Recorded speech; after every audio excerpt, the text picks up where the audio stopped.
at agawan sa mahal hanggang sa kawasan.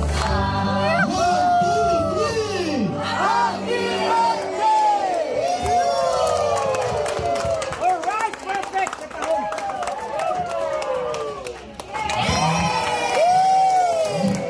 Ayaw mamatay ng apoy, parang ayaw paalisin. Happy po, Ate Luz. Ayan, happy birthday po, Sis Luz. Salamat sa Diyos, mga kapatid. Salamat po sa inyong lahat, sa inyong pag-alaala sa aking Sabbath anniversary. 44 na po kung loloobin ng Diyos sa June 2. Kasi nabautismo anak ko June 2, 1980. Eh sa June 2, 2024, 44 years na. Salamat sa Diyos. Kaedad ko ang dating daan.